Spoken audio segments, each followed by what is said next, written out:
اللہ فرماتے میں نے جسے ذلیل کر دینے کا فیصلہ کر لیا، اب ساری دنیا کی طاقت مل کر اس کی تعریف کرنا شروع کریں، اس کو عزت دینا چاہے، اللہ فرماتے نہیں دے سکتی ہیں۔ بیدک الخیر، ساری بھلائیاں بولو کس کے ہاتھ میں ہے؟ ایک اللہ کے ہاتھ میں ہے۔ انک علی کل شیء قدیر، ہر چیز پر قدرت رکھنے والی ذات بھی صرف ایک اللہ ہی کی ہے۔ آگے اللہ قرآن کریم میں سمجھا رہے ہیں تولج اللیل فی النہار و تولج النہار فی اللیل، دنیا کی زندگی میں مصروف رہنے والوں سے اللہ فرماتے ہیں میرے نظام کو سمجھو، کیسا خوبصورت نظام ہے، دین تمہیں کمانے کے لیے دیا، رات تمہیں آرام کے لیے دی، تو دین کو رات میں بدلنے والا کون ہے؟ رات کو دین میں بدلنے والا کون ہے؟ پھر آگے اللہ قرآن کریم میں فرماتے وَتُخْرِجُ الْحَيَّ مِنَ الْمَيِّتِ، زندگی سے موت دینے والی ذات بھی ایک اللہ کی ہے، وَتُخْرِجُ الْمَيِّتَ مِنَ الْحَيِّ، اور ہم سب کا یہ عقیدہ ہے مرنے کے بعد اللہ پاک دوبارہ ہمیں زندہ فرمائے گا، دوبارہ ہمیں قیامت کے میدان میں کھڑا فرمائے گا، تو فرمایا موت سے زندگی دینے والا بھی ایک اللہ ہی ہے، وَتَرْزُقُ مَن تَشَاءُ بِغَيْرِ حِسَاب، اور اللہ فرماتے جسے میں چاہتا ہوں بغیر حساب و کتاب کے حلال پاکیزہ روزی نصیب فرما دیتا ہوں۔ تو بولو روزی دینے والا بھی کون؟ ایک اللہ ہی کی ذات ہے۔ تو میں کیا کہہ رہا تھا، حضرت عطا اللہ شاہ بخاری رحمۃ اللہ علیہ فرمایا کرتے تھے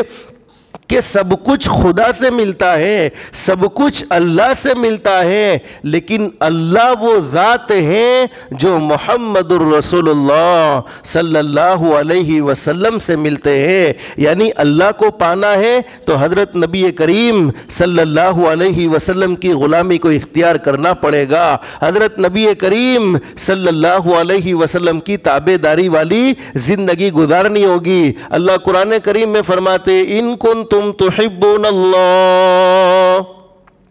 اللہ فرماتے میرے بندو اگر تم مجھ سے قریب ہونا چاہتے ہو، مجھ سے محبت کرنا چاہتے ہو، اور ہر ایک کی منزل مقصود اللہ کی ذات ہونی چاہیے۔ آج ہماری زندگیوں میں اللہ کا استحضار نہیں ہے۔ اگر کاروبار کرتے ہوئے ہم یہ سوچ رہے ہو کہ میرا اللہ مجھے دیکھ رہا ہے، تو حقیقت یہ ہے ہماری کمائیاں حلال ہوگی، حرام کمائی ہرگز نہیں ہوگی۔ ہم کسی کے بارے میں کوئی بات کر رہے ہو، بات کرتے وقت فوراً تصور یہ ہو جائے میرا اللہ مجھے دیکھ رہا ہے، تو ہماری زبان سے صحیح باتیں نکلے گی، غلط بات ہرگز نہیں نکلے گی۔ آنکھوں سے کوئی چیز دیکھ رہے ہو، تصور یہ ہو کہ ہر وقت میرا اللہ مجھے دیکھ رہا ہے، تو آنکھ انشاءاللہ صحیح دیکھے گی، غلط دیکھنے سے آنکھ رک جائے گی۔ تو اللہ قرآن کریم میں فرماتے ان کنتم تحبون اللہ، اگر تم یہ چاہتے ہو کہ اللہ سے محبت کر لو، اللہ کے قریب ہو جاؤ، اللہ فرماتے ڈائریکٹ تمہیں میری محبت حاصل نہیں ہو سکتی ہے، اس کے لیے راستہ ایک ہی ہے،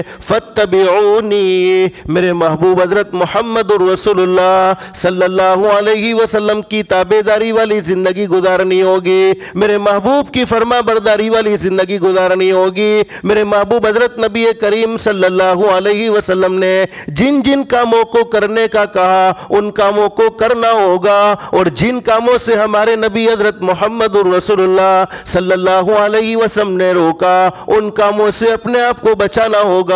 ہمارے اکابر علماء میں ایک اللہ کے ولی حضرت شیخ الحدیث مولانا محمد زکریا صاحب نور اللہ مرقدہ، اللہ ان کے درجات کو بلند فرمائے، ان کے ایک زبردست خلیفہ حضرت اقدس مفتی کفایت اللہ صاحب پالن پوری رحمت اللہ علیہ بڑی زبردست بات بیان فرمایا کرتے تھے۔ ایک ولی کامل تھے، اپنے گھر میں بیٹھ کر ایک شعر پڑھتے تھے۔ کیا شعر پڑھتے تھے؟ اب نہ ڈھونڈیں گے ہرگز پتہ مل گیا۔ یہ حضرت اقدس مفتی کفایت اللہ صاحب پالن پوری رحمت اللہ علیہ نے یہ بات بیان فرمائی کہ ایک ولی کامل اپنے گھر میں بیٹھ کر ایک شعر پڑھتے تھے، اب نہ ڈھونڈیں گے ہرگز پتہ مل گیا، اب نہ ڈھونڈیں گے ہرگز پتہ مل گیا۔ کسی نے پوچھا، سن لیا تو پوچھا کہ حضرت کیا چیز کو تلاش کرتے ہو اور کس چیز کا پتہ مل گیا؟ فرمانے لگے تم نے میری پوری بات کو نہیں سنا، پوری بات کو سن لو۔ اب نہ ڈھونڈیں گے ہرگز پتہ مل گیا، اب نہ ڈھونڈیں گے ہرگز پتہ مل گیا، جب نبی مل گئے تو خدا مل گیا، جب نبی مل گئے تو خدا مل گیا، یعنی اللہ کو پانے کا راستہ حضرت نبی کریم صلی اللہ علیہ وسلم کی غلامی ہے۔ اسی کو اللہ رب العالمین قرآن کریم میں بیان فرماتے فاتبعونی، نقش قدم نبی کے ہیں جنت کے راستے، اللہ سے ملاتے ہیں سنت کے راستے۔